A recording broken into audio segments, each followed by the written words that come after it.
Calm Down with Erin and Charissa is a production of iHeartRadio. Ladies and gentlemen, you don't have to be a football fan to love our guest on the podcast this week, Julian Edelman. He played his entire career with the New England Patriots. I don't even know how many of his games you covered, Erin, but of course, 3-time Super Bowl champion, a Super Bowl MVP, and a good time. He is coming out. Yep. We don't need to say more. Jules, coming up next. And don't ever say software again. Ever. Julian Edelman, he's asking what kind of, are we on AOL? Or are we on Chrome? I don't know what the questions are, but we have a lot of them for you. How are you, my friend? I'm great. You guys look so tan. You guys look good. Oh, it's I've been at the light. beach, Jules. You guys look like you're getting some color, enjoying this beautiful weather before the storm of the NFL season's about to start. Oh my God, Erin? this guy. Well, this guy knows. Is he just Charissa? getting wiser No? and wiser? Yes, I did go That's all into the the gray side. hair. Oh, I thought you were talking about mine. I was going to be like, you bastard. No. Julian I actually Edelman. had a very special start today. It was my daughter's first day of kindergarten. Oh, this is Lily. huge. Yeah, Lily is not like when the last time you saw her. She's like I a know. full-grown 18-year-old. So how'd it go? Tell us everything. Give us the play-by-play. Dropping her off. Were you worried about crying? Go. Play-by-play. First off, horrible parking selection for parents. So had to walk like 6 blocks in a hill. Daughter looked beautiful, looked cute, looked happy. A lot of little kids that were familiar faced because we're in this little area and she got like a little scooter gang. A lot of them went to Fountain Day, same little pre-K. So we were in a very, very familiar environment. I felt good. Looked at all the teachers right in their face. I wanted to see who's going to be dealing with my child. And it was a great day. It was a great day. I did try to. I almost got teared up at the end. I was getting it's pretty gnarly. Like a blink of an eye, and she's already in kindergarten. I remember she was just born. I remember when she was born. Yeah, that's crazy. So you didn't cry, huh? Come on, Jules. I don't know. I kept it. I got warm. Where? In my facial area. Yeah. But that's crazy because I remember kindergarten, I was crying. I did not want my mom to leave me. So did she look back at you? She was like, Daddy, where are you going? Or was it like, peace, I'm out of here? She was pretty good. We've been in a routine of going to like pre-K. I don't know if she understands that this is kindergarten yet, like quite yet. We've been talking about it, but she handled it like a champ. She's pretty outgoing. And she had like some friends in her class, so she was pretty good with that. But she gave the last hug, and that was it. And then she started her class. You are you're a girl dad, and I love always seeing your videos of Lily. I can't believe how much she's grown up since you're right. The last time I saw her, what's been the coolest thing? Maybe something that surprised you about being a girl dad? Because I'm sure like all guys, they want the boys, especially the athletes. But what's shocked you the most? What shocked me the most is, she's girly, her mom with her mom, and she's got that whole girly side. But as of late, I always throw out like, oh, soccer's on. Oh, let's go kick the ball around. And as of late, like, she'll come up to me and she'll ask me like, Dad, you want to go kick the ball? You want to go? Because I'll bring her to the field when I go run and stuff. And like now she's asking me to go to it. And another thing that's really surprising, being a girl dad, I used to watch like, you watch action movies, you watch like all these movies. And whenever there was like a female, we're gonna go down a road. Whenever there was like a female, I'm like, I don't know if she could do that on like this jump. Now that I have a little girl, I'm sitting there and I visualize like I could be my little girl. She could probably do that now. So it gives you a whole different perspective of just everything. I don't know if that even answered your question, if that was surprising, but that's what I thought about. Hey, So you sweet. always have had great hair, Jules. Can you do Lily's hair? Like, do you have a specialty? Ponytail, pigtails? Do you braid? Pony. High or low? I go high. Oh, yeah. I go high just in case I throw a hat on. So and I'm pretty decent with it. I could do the braid, but I'm not really great with it. that's hard. If I don't Braids have a are hard. comb, because I like it to look good. I don't want to be all right when she's with dad. She got sloppy ass hair. Right. You know what I mean? So like, I'm always pretty nitpicky with her hair. I'm like, hey, get over here. We got to do your hair. Let's comb your hair. Let's go. Oh, yeah. So sweet. Julian, you just said that she asked to go to the field with you. There's all these rumors out there about you coming back. Are you playing? Are you not playing? What's the deal? What's the latest? What do you feel like this week? Coming back or not coming back? This week, my emotions are running high. Just dropped off the kid at school, Ooh. getting used to this beautiful little routine that we got, getting ready for the NFL season. I'll be covering on Inside the NFL, which streams on Paramount Plus, of course. Nice. So I got a whole lot of things going on right now. We got games with names. You already hinted at my podcast that we're launching tomorrow. So do I have an itch? Of course. It's that time of the year. Does my body feel like it can do it? I would probably need about 3 weeks of working out. I don't know. It's tough. It's still there, and I can still do it. And I like that feeling. Yeah. I like that feeling that I still feel like I can do it. I don't know right now if I want to yet. So I'm still staying in somewhat kind of good shape. But I'm still on the fence. We'll see. You got to it wouldn't be the beginning of the year. I'd have, the situation would have to be right. And you got to watch the season. Maybe a team needs a receiver here or there down the road. You never know. I was just going to say the old follow-up question, what would that situation have to entail and who would the phone call have to be from? Whoa.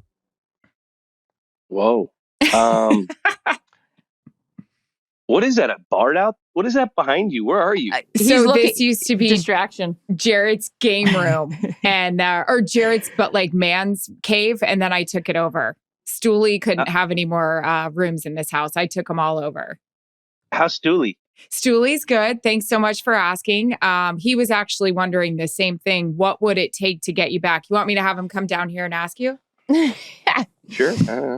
Why not? I got to catch up with Stools. I know. What would it take? It'd take obviously a team that has the same kind of psyche that I think of the game of football. With the opportunity to go out and win and have a deep run into the playoffs. I don't. That's honestly what it'd be about. The team that's winning. A team that's going to win, a team that has a good quarterback, a team that understands what it takes to win instead of, going out there and thinking they do, a team that works. So I don't know. It doesn't have to be a specific person. But a lot of people, a lot of those qualities would have to be in that phone call or the person calling. Erin's holding up the TB12 book. I know that he called you, though, when he went to Tampa and you gave him a hard pass. How come that was such an easy no at the time? And maybe it's different, or is it a Patriot thing, or what kind of goes into that? And why was it easy for you to say no the first time he called? You look good in that jersey, Jules. What is that? Pewter? What is this? Velvet? Yeah, I was still under contract with the Patriots. That's the team that ultimately gave me an opportunity to go out and, chase a dream and actually get a dream my dream since I was a little kid. So, but then, Tom's like one of my best friends from that organization. And, at that time, I just, I was still committed to the New England Patriots. So, and that's my home. Yeah, I spent 13, 12 years there. that's where I grew up. So, as an adult, not a child, but from 22 to 36, I've been in Boston, and it's a big part of who I am now. So, I wasn't ready to leave. I love that. Okay. I feel like have we beaten this topic up enough, CT? Because we got to get to his podcast. Yeah, no, I don't want to put the guy in the spot, I feel like when you get back, Fox will be grilling you, No, and that's the other thing too, is that there is life for you after football, and the game's always there if you want to go back, which we've seen a lot of different guys do. Gronk was one of them, right? He joined us at Fox, and then he was like, "Oh, I want to go back." So either way, your allegiance has always been with the Patriots, which is incredible. People that don't know, I mean, you played all 12 seasons, 13 years in the NFL with the Patriots. You were drafted in the 7th round. What I love is you were drafted as a quarterback. So for you, just sort of, if you were to go back and tell yourself, the younger self, now what you know, not even just about football, but life. You just talked about growing up and really maturing on and off the field. What would you tell your younger self back then? I would tell myself to enjoy the process a little more. Mm. You blink and it's been 10 years, and where I was at, there was such a standard of winning with New England and playing with Brady and Gronk and all these studs and these really good football players. There's always a certain standard. So you were automatically competing every day with the best players and trying to, keep that standard. And sometimes you didn't get to enjoy it as much. Yes, I had a lot of fun playing playing the NFL, but after every year, even when we won a Super Bowl, like then you were working even harder because you're the target to everyone now. And we were like that my whole entire year. So like each year was harder and harder because this league's smart. These people there, you got a bunch of old coaches that sit and watch football all day just to scheme and game plan on how to beat a team and to be consistent. At least for me, I had to play the whole make stories in your mind game to motivate yourself. When you're 8-0 and you're playing a defending Super Bowl champion and you're playing a 2-6 team, and then you're in the middle and the meat of the year, you're beat up. You gotta create these little stories to keep yourself motivated to go out and perform at the absolute highest level you possibly can. So, that's what I got, Coach. Jules, I just watched the Derek Jeter docuseries. I'm dying to know if you did. And that's something it's really good. That's something he says that he wished he had done a little bit more because he was always looking to the next day and what he could do better. You wish you had enjoyed it a little more. How do you do that with the grind of the Patriot way? And every day you're expected to be a certain way. And like you just said, you guys win a Super Bowl and you want to enjoy it, but you've got the target on your back. How could you have done that differently? I don't know. I think, I was always taught, my pops always taught me, you can't be balanced if you want to be great. Mm-hmm. Like there's sacrifices that you have to make, whether that's, your family time sometimes or your friends. If you have a goal and you really are trying to accomplish something with all of your heart, I mean, that's kind of how I was brought up and that's how I was taught. And that's the example I saw from my father, who got up at, 5 every morning, came home at 5, then brought me to the field. We'd go practice and then we'd do homework after practice. And it was a routine like that every day. So it's honestly a terrible way to live when you almost have this sense of I'm never satisfied with the game, because you go out, you win a Super Bowl, you sit there, you think, and then you don't want to do too much because you're already thinking about the next year. Yeah. And it's what do you do? I think you actually just have to sit back and relax and not do anything, and kind of realize that that's all right sometimes when you have that feeling. I always felt like when I would go on vacation, I didn't vacation or anything my whole career, really. I mean, I went to Israel a few times. Came to Montana, but we were working then. I know. But like, I would get away and I would feel if I wasn't in my domain or my environment with like my body work guy, the nutrition, my facility, like I felt weird like after a week. Like I would get Really? nervous and I would have like these crazy worries like the Chicken Mm. Little, the sky is falling, someone's gonna catch up on me. So like that's the one thing I wish I would have done a little more is enjoy it. Um and how do you do that? I don't know. I'm still working on that. Well, you have 3 Super Bowl rings and a Super Bowl MVP trophy to look at as a massive reward for all your hard work. Most guys don't even sometimes even get to sniff what you were able to do with your tenure with the Patriots. So you say that, you didn't get time off when you were playing. Now you're retired and you're still working hard. So tell us more about Games with Names and everything that entails on the podcast and why you wanted to enter this weird space that we're all in now. Yeah, my respect for you two ladies have gone throughout the like enormously out the roof now that I've been in your game for a year and just the media world. Like you guys are studs. Like to be able to just go out and just speak and broadcast to 50% of the audience that likes it or knows it and 50% of the audience has no clue, like all these little skills that you're learning. It's been insane to jump in this world, but like you said, I started a podcast, Games with Names. I partnered up with Sam Morrell.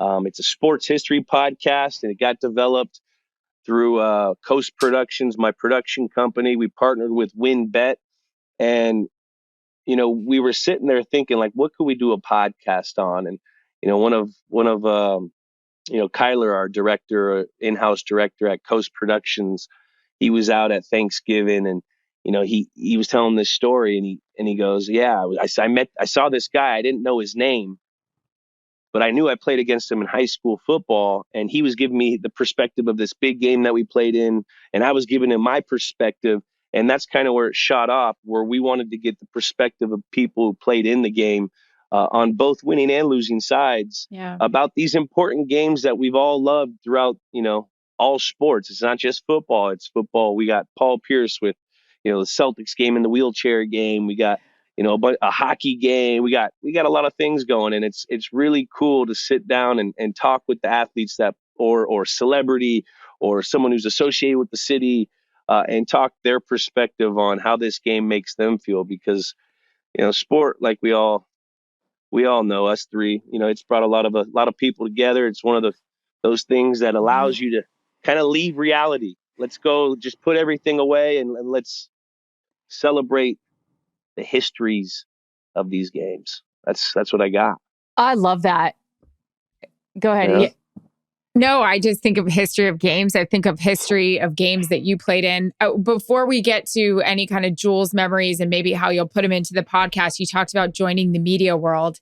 What's kind of been the most challenging thing being on this side? Because let's be honest, you were the one I did a couple of sit downs with you, talk to you post game. You're the guy, you're the face. You're so much fun to talk to. So what's been so hard about this little job, Jules? Well, so it reminded me a lot of like my rookie year. What? Because I like you said, I was drafted. I was a quarterback in college, and then I jumped into something completely that I'm not used to or anything, which you never played receiver. So then, fast forward to last year of my life, when I hit that first day going on the set, lights, camera, action. You're sitting next to Ray Lewis. You're sitting next to Michael Irvin. Phil Simms is over there giving you a dirty look, and JB's looking charming as hell. And all of a sudden, you got to perform when the light's on you. Like, I was nervous. I've never done it. They don't really prepare you like they say they're like when you're doing the contract. Like they just give you bulletproof points and they say, hey, come up with your stuff. So, the ability to go out and just perform on demand.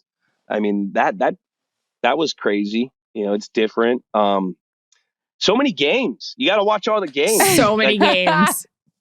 Like I'm used to like preparing for one team. Now I got to watch every game. You got to know all the storylines. This guy did this at halftime. This guy, there was a fight on the sideline. Like there's a lot of other things that I have to be aware of. Yep.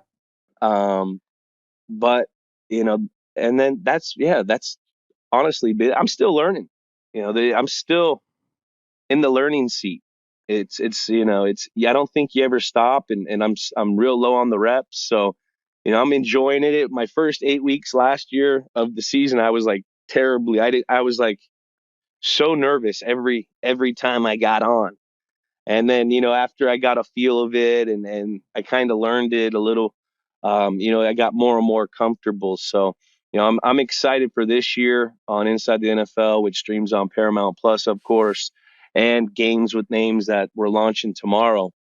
I'm excited to keep creating and keep going out there and using a different part of my brain and using things that I've always enjoyed really doing. I always loved in performing when I was younger, doing the school plays and stuff. So, school plays. What were you? What was your? I were love you, this. Were you a lead in what? What was your different plays? I was never quite the lead. Never quite the lead, but I was always like the 3 or 4 that, like where I could put my own spin. Like I was like this camp counselor at this crazy camp when I was in 4th, and then bye Birdie.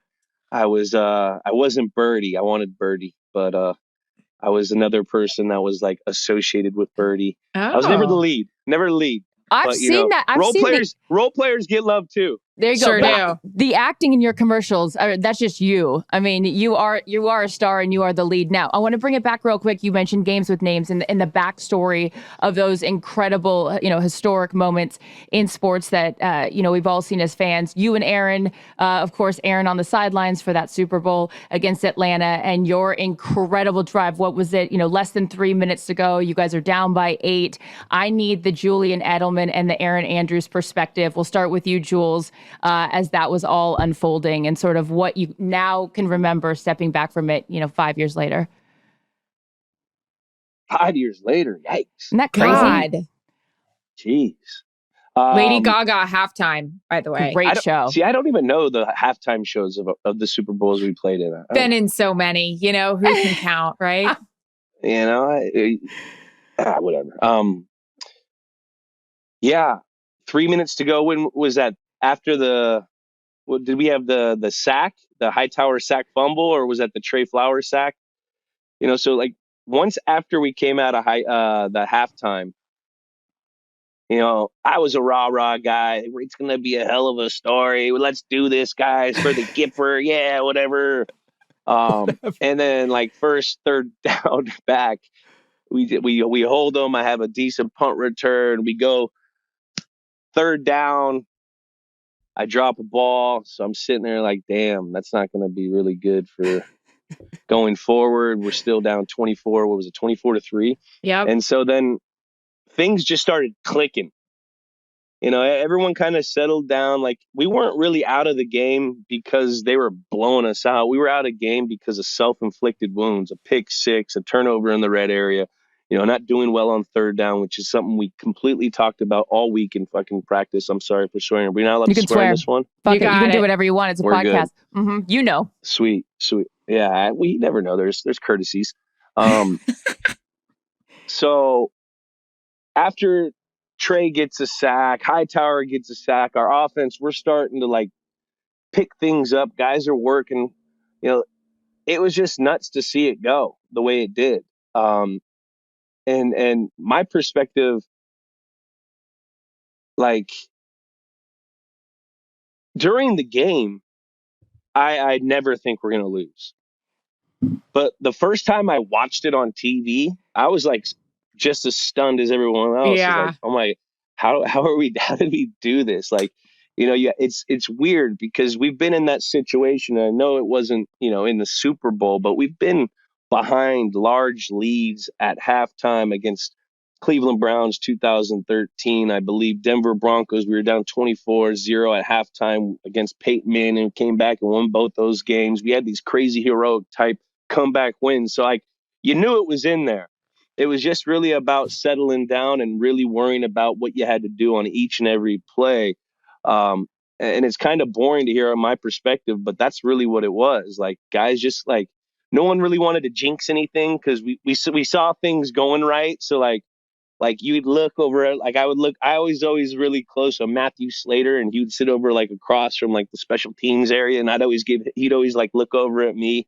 I'd look over at him, and I'd be like, no, we can't look, so I don't know. Once we started getting those sacks, and then once we scored, got both those 2-point conversions, which that's crazy to even realize how hard that is. And that we were able to do that. Getting the 2-point conversion is very hard, let alone 2. But after we did that, and once we won that toss, we knew we were winning the game. So, it's just, I mean, that's why you play the game right there for those types of games. And we got Amendola for that game. So we're going to get his perspective. I'm more interested in like, what is your perspective, Erin, when you were on the sideline? Well, first, hold on. I'm asking the questions here. No, I love that. Wait, first, did you blake out during that catch? Did you at any point like think, shit, where is it? What do you remember about that catch? Well, I remember like that whole week in practice.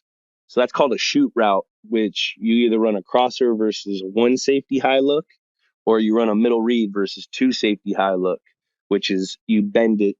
Instead, if it's 2 safeties, you're going to bend it, sell the go, and keep it to the near upright. And like the number one coaching point on that, like specific route is do not rush it. Be patient with the route, because we were getting that cover 5 look. So you have to make them feel like you're running the out route to create separation. And then you're going to hit it to the post. And I ran a shitty route. And anytime the DB on a shoot route looks back at the quarterback before you do, you're like praying like, oh, fuck. We're about to throw an interception here. And so when he looked back for the ball and tipped it, I didn't see the other 2 defenders.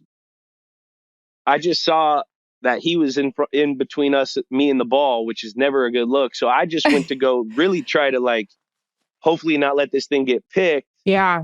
And all of a sudden one thing happens. I don't really remember the rest, but I knew I caught it. It was all reactional type stuff. So, and then, I remember trying to get a Peter call. It's like, Peter, which means you're trying to get the whole team so you can snap it quick.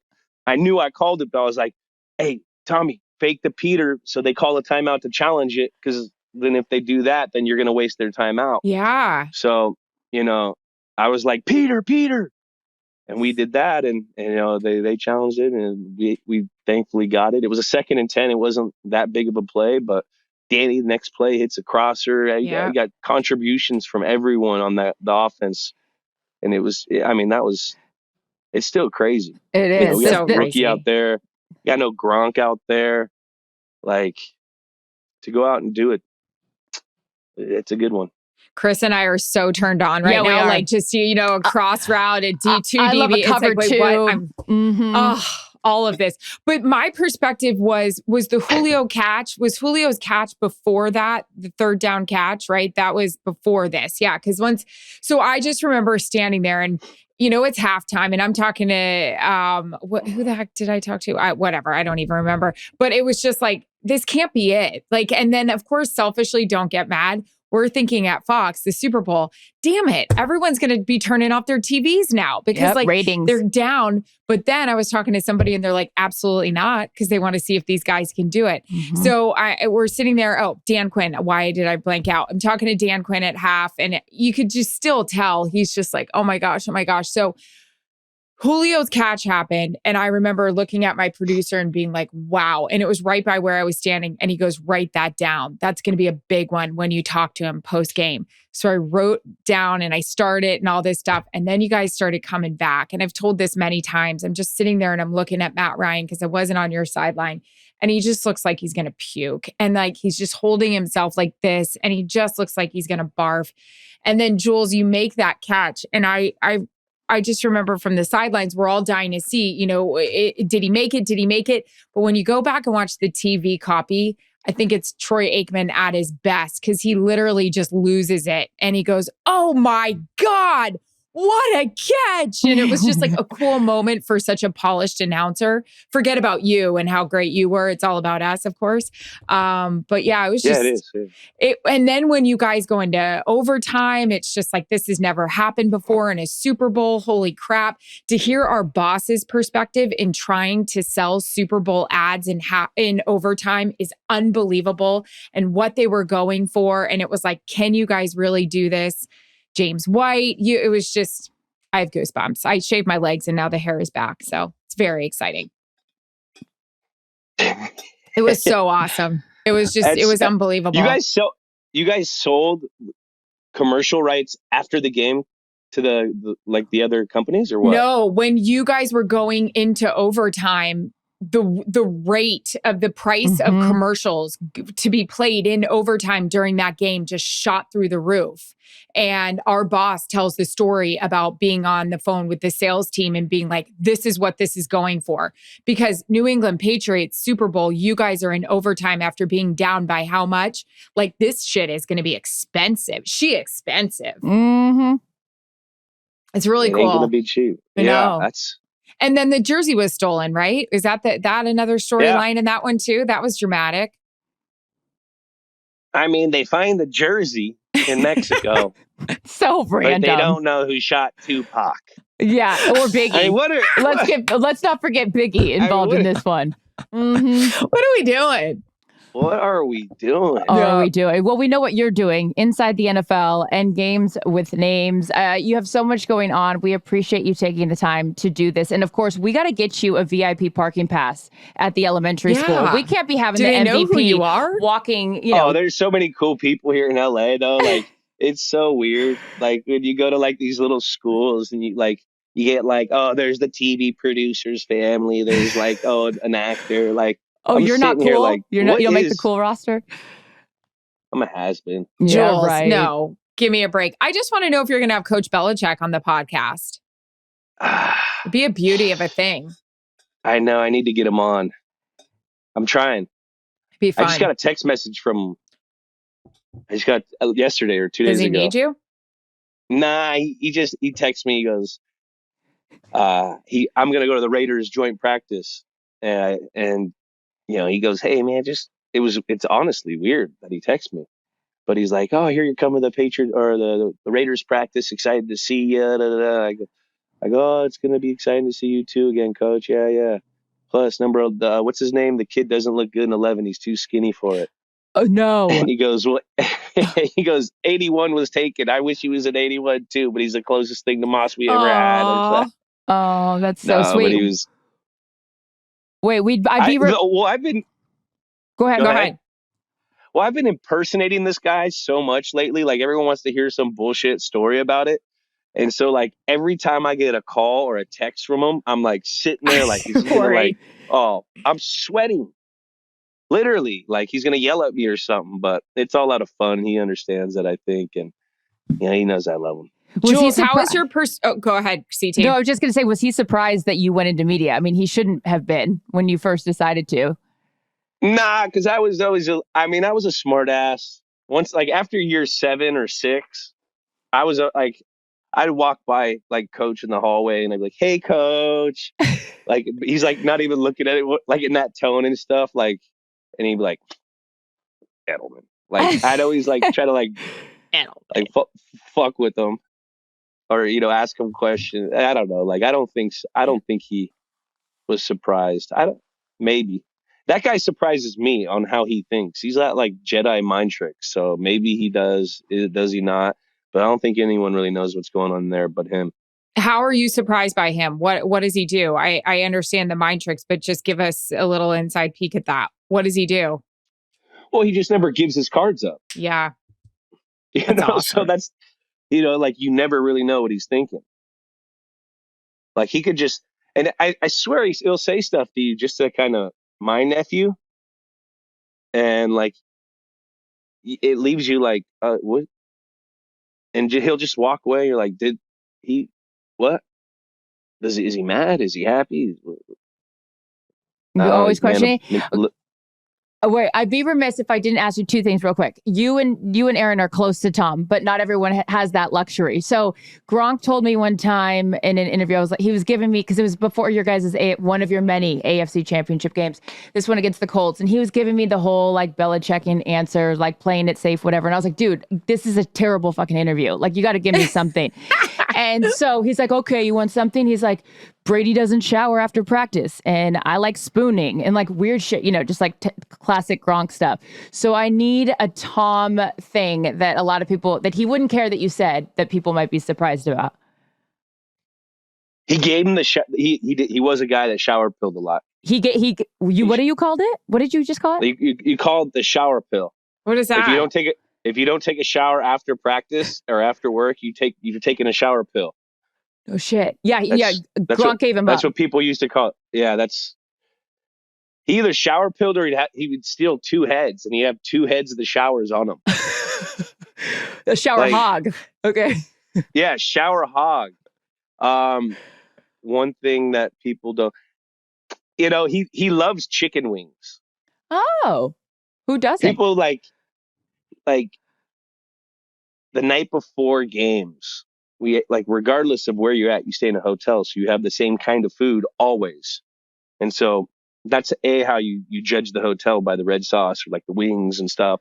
You go to the hotels, this, that, but every night before game, after the QB meeting, you would always see little Brady sneaking over to the wing thing, looking around, taking a bite of a wing, taking a couple for the road. Like, he loves chicken wings.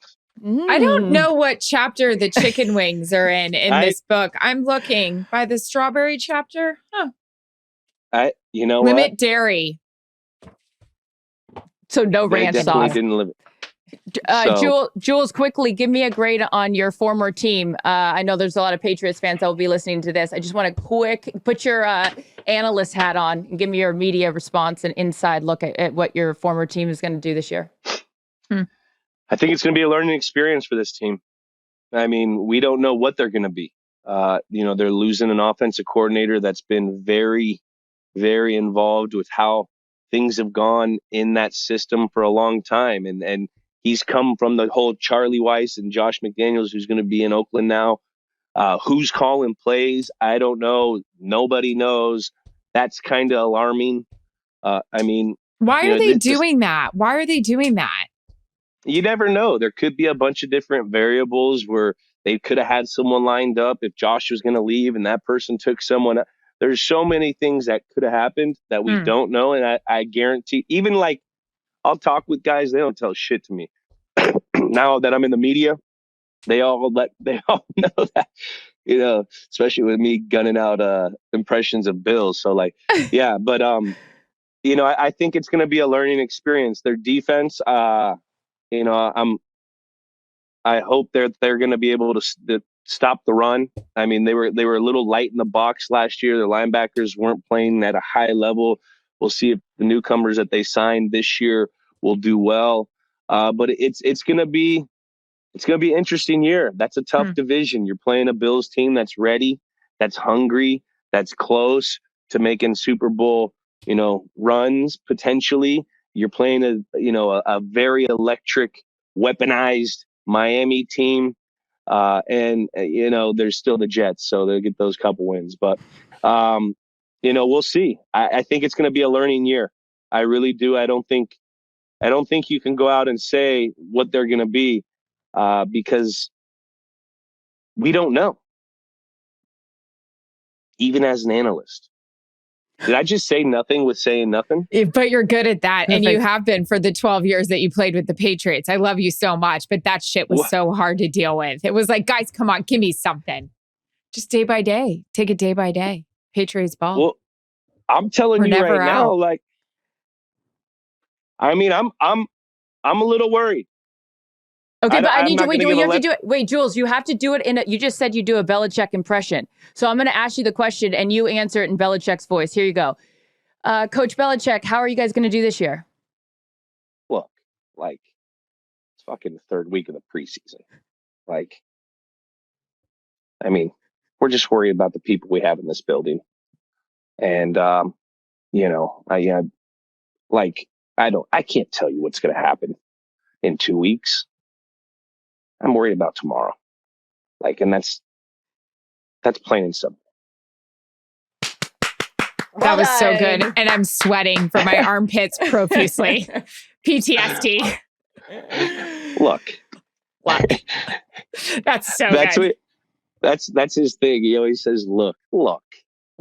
Like I can't. I don't know. I don't have a magic ball, or I don't have an 8 ball, or that's like his joke, is if he brings in something like, I don't have a magic cloak or anything. Cloak. Jules, you got a hell of a setup though there. You don't miss those New England winners. I know that when you're looking poolside like you're looking at right now in California. I do. Well, come on. I love Boston, man. And I was there, the winter is not bad if you're there until February, and then I would always come out here, and then you get those seasons. Those seasons are nice. I mean, it's this every day out here. You don't love that. It's 75 and sunny, 80 and sunny every day. I mean, it's not great. I want to see some foliage in October. While I drive. Let's play a drinking game called Foliage. Jules, do you remember that Cowboys game in Foxborough where it was literally just 36 degrees, but it felt like the 20s and it was pouring the whole time and you guys blew the Cowboys out? It was god awful, that game. I was like, I hate it here. That's the worst, is when it's still raining, but it's flirting with that, it wants to snow, because then you're wet and it's cold and it's windy. Yeah, Foxborough's got some gnarly weather. Gnarly. Hey, I'm going to do a Tom for you before we let you go. This is TV whenever he gets on our conference calls. Hey, guys, how we doing? Tom here. How we doing? Hey, babe, how we doing? Hey, guys. Hey, babe. How we doing? He throws out the babe a lot? Oh, he's a babe guy. Oh. Hey, babe. Hey, babe. Hey, babe. I didn't know. Hey, babe. Jules, I died to tell you this. He's a baber. So in Montana, not this summer, last summer, I went, my dad was in town. I brought him down to watch TB throw and my husband attempt to catch passes. And so we're sitting on the picnic tables and he's throwing. And then TB was like, hey, babe, I need you out here. I had to run the balls back and lay them out for him. I was hungover. I sobered up really fast because I didn't want to piss him off. And then, I get the duffel bag and I'm running back. And I'm like, what do I do? And Jared's like, lay him out. And I'm like, laying him out, trying to so perfectly. And he's like, thanks, babe. And I was like, best day ever. And I was like doing leaps, but I was so fucking scared I was going to mess up. I mean, he's such a nice guy though. Mm-hmm. Deep down inside. It's pretty gnarly. He's a sweet person. Very sweet. And I honestly, I'm a little mad right now that I didn't get the invite. So I'm actually pissed at him now. Yeah, you should be. But you're invited to come see us. I'm sure he'd always be on the receiving end of that phone call, the one that you turned him down the last time. But you know what? You are very busy right now inside the NFL, games with names. Julian Edelman, an incredible career. If it is over or if you continue to play, 3 Super Bowl championships and a Super Bowl MVP, and a girl dad who, by the way, this is a sign of great parenting that she left and went to kindergarten and didn't cry. So that is kudos to you for raising a strong, independent woman. We appreciate you being here and good luck with everything. Always good to see you. Love you, Jules. I love you guys. Hey, thanks for having me. And she did give a little tight squeeze on the eye. No. But she was good.